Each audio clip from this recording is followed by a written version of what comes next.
नमस्कार, सिटीजन आवाज में आपका स्वागत है। जिला विधिक सेवा प्राधिकार के द्वारा आज एक जन जागरूकता कार्यक्रम जो है सीनियर सिटीजन को लेकर दरभंगा मुख्यालय अंतर्गत पेंशनर संघ के कार्यालय में आयोजित किया गया, जिसमें जिला विधिक के जो सचिव हैं वो वहाँ पे मुख्य अतिथि के रूप में उपस्थित हुए थे। मैडम हमारे साथ उपस्थित हैं। किस तरह का कार्यक्रम था और विधिक को लेकर सीनियर सिटीजन को लेकर उनके अधिकार को लेकर किस तरह का आयोजन रहा? बेसिकली हम आज के दिन 17 नवंबर को यह कार्यक्रम हमने आयोजित किया है और इस कार्यक्रम का मूल जो मेन पर्पस था, उद्देश्य था, वो ये था कि 2007 की एक अधिनियम बनी है जिसका नाम है माता-पिता तथा वरिष्ठ नागरिकों का भरण-पोषण एवं कल्याण अधिनियम 2007। इस अधिनियम के बारे में लोगों को जागरूक करना, लोगों को जिला विधिक सेवा प्राधिकार ऐसा एक फोरम है, कार्यालय है, इसके बारे में जागरूक करना, हम उनके लिए एग्जिस्ट करते हैं, उनकी सेवाओं के लिए हैं, ये बताना। तो मैं बताना चाहूँगी कि जैसे यह अधिनियम की आवश्यकता क्यों हुई? जैसा कि हम जानते हैं कि हम समय के साथ हमारा जो पारिवारिक हमारी संरचना है, वो तेज़ी से बदलती जा रही है। जैसा कि पहले हमारी एक जॉइंट फैमिली होती थी, वो अब नहीं, वो टूट रही है। तो संयुक्त परिवार बिखरता जा रहा है, न्यूक्लियर फैमिली अब बढ़ती जा रही है, पलायन बढ़ता जा रहा है। तो ऐसे में जो वृद्ध लोग हैं, वृद्ध जन हैं, वो अकेले होते जा रहे हैं। उम्र के साथ-साथ क्या होता है कि उनकी शारीरिक जो शक्ति है, वो कम होती जाती है और उनका जो आर्थिक डिपेंडेंस है, फाइनेंशियल डिपेंडेंस वो बढ़ता जाता है। इसी के साथ अकेलापन बढ़ता जाता है और हम अगर ध्यान दें, तो हमें हमें वृद्धजनों को हमें हमें अपने माता-पिता को एक अनुभव और ज्ञान के स्रोत के रूप में लेना चाहिए और हमारा यह सिर्फ़ मौलिक कर्तव्य ही नहीं बल्कि हमारा ये एक संस्कार भी कहता है कि हमें उन सब का ध्यान रखना चाहिए और उनके तभी हम अपने समाज को सुदृढ़ कर पाएँगे क्योंकि हमारी जो लीगल सर्विसेज़ अथॉरिटीज़ एक्ट है, उसके तहत भी ये हमारे weaker section of the society में आते हैं। तो हमारा सोसाइटी तभी सबल होगा जब इसके कमज़ोर वर्ग के लोग वो सबल हो पाएँगे।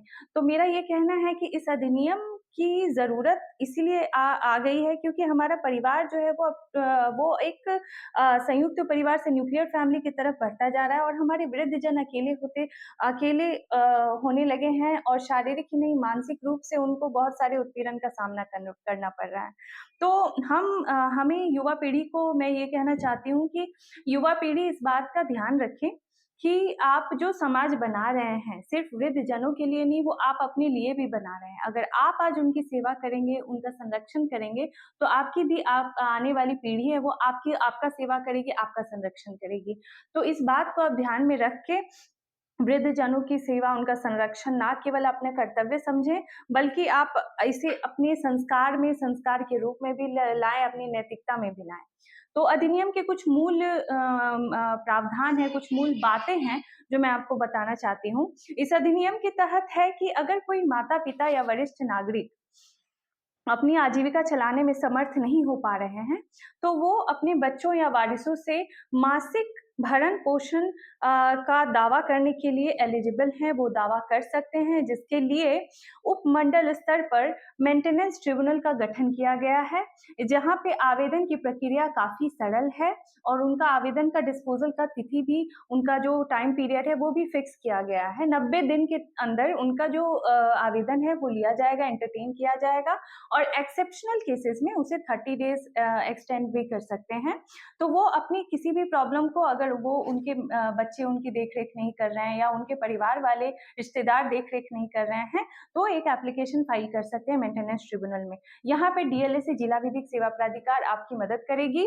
यहाँ पे आप अगर एप्लीकेशन फाइल करने में सक्षम नहीं हो पा रहे हैं, तो हमारे पैनल एडवोकेट्स हैं, लीगल सर्विसेज ऑफिसर्स हमने रखे हैं, 3 पैनल एडवोकेट्स हैं specially dedicated for senior citizen, हमारे पैरालीगल वॉलंटियर्स हैं फॉर दिस पर्पस।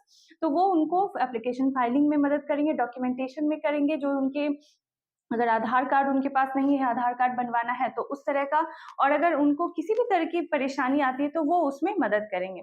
उसके बाद ट्रिब्यूनल जो है वो आपको अकॉर्डिंग टू जो राज्य ने निर्धारित किया है सीमा, जैसे कि maximum up to the level of 10,000 per month वो ऑर्डर करेगी मेंटेनेंस देने के लिए बच्चों को, जो भी उनके बच्चे हैं, बच्चियां हैं या उनके कोई रिश्तेदार हैं, उनको ऑर्डर कर सकती हैं।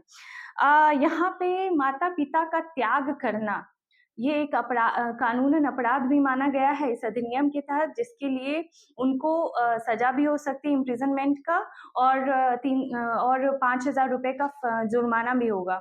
तो अधिनियम उसको उसके लिए दंड देती है अगर कोई बच्चे अपने माँ-बाप को त्याग कर देते हैं, और इसमें सिर्फ जेल की सजा ही नहीं, बल्कि उनको 5,000 रुपए का जुर्माना भी पे करना पड़ेगा।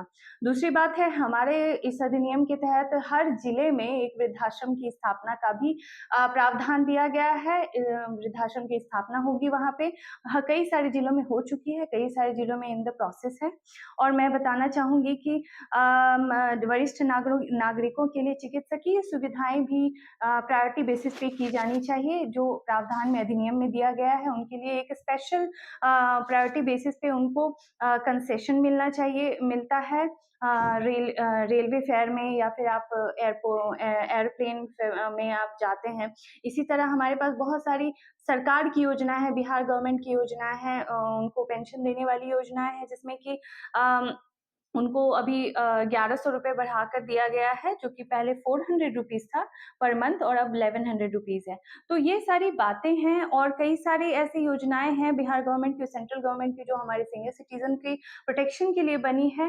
तो इन योजनाओं की जानकारी, इनके लिए लोगों को अवेयर कराना बहुत ज़रूरी हो गया है। तो बस इसी पर्पज़ से ये इस कार्यक्रम का आयोजन किया गया था। और अगर कोई भी किसी तरह की परेशानी आ रही है, आप हमारे जिला विधिक सेवा प्राधिकार कार्यालय दरभंगा में आ सकते हैं और एप्लीकेशन हमें फाइल करेंगे, हम आपकी पूरी मदद करेंगे।